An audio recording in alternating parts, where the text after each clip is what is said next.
Well, hi. Thanks everyone for being here. I'm going to talk just about my most recent body of work, which has, there are 5 images in the show from this project, and my dogs are here. You'll have to forgive them. It's entitled Stories 1986 to 88. And I start with this image. This work actually was recently published, so it's in a book format now, and that's important to think about because I guess I was about 10 images into the series, and I thought maybe that I was even finished with it when I had the opportunity to turn it into a book. So 2/3 of the work were created knowing that it was going to be ultimately shared or experienced in a book format. So I think that's important in understanding the work. And as I think about the work, is that I knew that it was going to be a book. So a lot of the work, the way I created it, was for that very specific format. But this is the kind of, I don't know, it's the opening image to the book, kind of the title image. And this is me as a little kid, 1986, or 87. I was very proud of my outfit. And the clothes that I wore in the 80s show up in this body of work, most of them authentic, a lot of them from my mother. She had saved all of my stuff.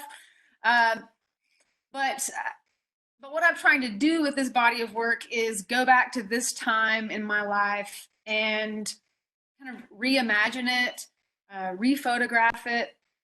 For some reason, everything that I think bad that happened in my life or the hardest times of my childhood all revolve around these 3 years. Whether that is true or not, I'm not entirely sure, but it was my truth as a kid. And so I decided to go back kind of in a therapeutic way and re-examine this time in my life, the good, the bad, the ugly. And so some of that started with me, asking my mom if she had photos, if she could share any of that with me. And so as I began culling these photos and finding these outfits and thinking about memories, things I remember, I started thinking about how I wished they would have gone. You can see, maybe you can tell which one is me in the dancing photo. I'm the one who's maybe not standing so ladylike, much to my mother's chagrin. Although she did curl my hair, and she was happy about that. And I include the image on the right of me playing the piano because for whatever reason, I didn't want to play the piano. I wanted to play the trumpet. So this comes up, even if it's a little something, like I didn't get to play the trumpet, or if it was a big something, like my father being an alcoholic. All of these things kind of crowd my memory from this time period. And so I have a daughter, and she turned 11 just recently. But over the course of working on these projects, these photos, she was herself 8, 9, and 10 years old. And that's how old I was during 86 to 88 as we're photographing. So as I started, trying to think about photographing her, I didn't want to photograph my own child as a mother. That's been done a million times over. But I thought, well, maybe if I photographed her as me, then it wouldn't seem as though I'm photographing her. It was more a character. She was taking on the character of me. So that's how I roped her into it. She's a little thespian herself, so she loved getting dressed up and wearing all the makeup and the crazy outfits. But that's how it started, thinking about rephotographing myself. And I could do that by photographing my daughter. Now, I want to read, before I move into the images from the project, I want to read the introduction, which is kind of a statement about the project that I wrote for the book. And it's called The Difficult Business of Being Human. Sorry, now my dog is barking now. She has a treat she's trying to hide from everybody. Okay, The Difficult Business of Being Human. Growing up isn't easy. We spend our whole childhood wishing it away, wishing we were older, wishing we could do the things our big brothers got to do, that we could ride our bikes to school even though we'd moved and would have to cross 2 highways now, there and back. But our childhoods are only the beginning, obviously, of our lives, but also of all the disappointment the world will divvy up and how we'll learn to deal with it. From something as innocuous as not getting to play the trumpet to the more painfully philosophical questions like, who am I? How'd I get here? Why is everyone yelling?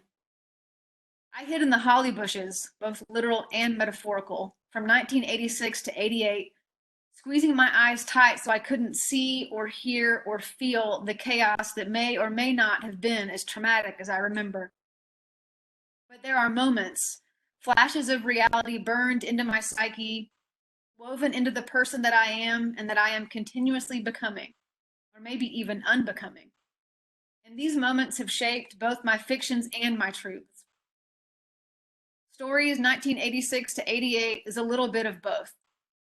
A photographic reconciliation of all the things I couldn't change, with all the things that never were, with a dash of adult-level cynicism and a handful of childlike innocence. A synergy as compelling as it is relatable, if not entertaining, hopefully. Years ago in graduate school, I remember reading an interview with French writer and conceptual artist Sophie Calle, in which she confessed that in each of her works, her creative explorations, there was always a lie. Something she thought she would find but didn't. As an artist, an aspect of her process included giving herself something that didn't exist, though perhaps it should have, and giving that something the same amount of narrative weight as the rest of the elements in her stories. Perhaps not coincidentally, her artist book, True Stories, relies on a similar pretense and a consensual relationship between reader and narrator, as the work we're looking at now. These are true stories, even if, to a degree, the contrarieties and juxtapositions are truths that I thought I would find but didn't, or truths that I knew existed but wanted to rewrite, rephotograph, reclaim. When this restorative process began, first out of therapeutic necessity and then out of pure curiosity, I wasn't prepared to find or accept some of my family's truths, mostly because I didn't know what to make of the bad times and I wasn't creatively concerned with the good times, which, by the way, was also a tricked out Chevy van conversion complete with a 10-inch CRT, color TV, and built-in VCR that we road tripped to Hobbs, New Mexico for a basketball tournament in the summer of 1988, when adventure meant returning our Blockbuster rentals a week late and washing our uniforms with Woolite in the motel sink.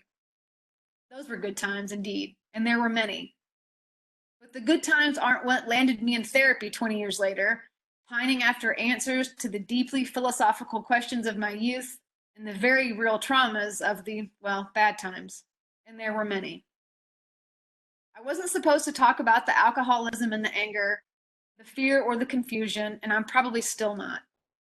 But those truths shaped me into the woman I am today, into the mother I am definitely, just as much as my proclivity for arcade games and the art of sarcasm that seems more biological than environmental. But parsing out the nature versus nurture debate in real time was more than my adolescence could bear, and so I waited. Mostly until I could trust myself to handle all possible outcomes, to make proverbial lemonade out of life's lemons, to rephotograph a carefree childhood that was anything but. So here we are.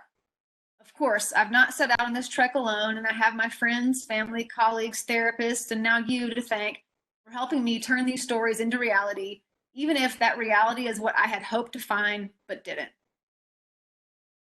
So this is the reality that I got to remake with my daughter. So this is me. This is my birthday party in 1986. And it was a hobo-themed birthday party for some reason. So that's how we started. This is my daughter dressed up for what would have been my hobo-themed birthday party. And we shot this in December. I wanted to be as true to the weather and the seasons and the nature of Texas as possible. So a lot of the work is, it's shot, it's true to the month and that it says it is. And I try to be as authentic as possible as far as that goes. Now, the text that I use here is actually my own handwriting. I turned my handwriting into a font. There's plenty of artists who have worked with image and text and have used handwriting. I wanted it to, again, not to just be any font, and font is, even like David mentioned, I mean, it's really important and how that relates to your work. So I went ahead and turned my handwriting into a font. This one in particular here, my daughter's wearing my brother's Pee Wee football uniform. I was not allowed to play football, so this is my brother's Pee Wee uniform that my mom still had. And the text reads, "If I could rewrite the little ditty about Jack and Diane, I'd be the football star," which is based on the lyrics of the John Cougar Mellencamp song about Jack and Diane. And Diane was the sweetheart, the cheerleader, and I wished I could have been the football star.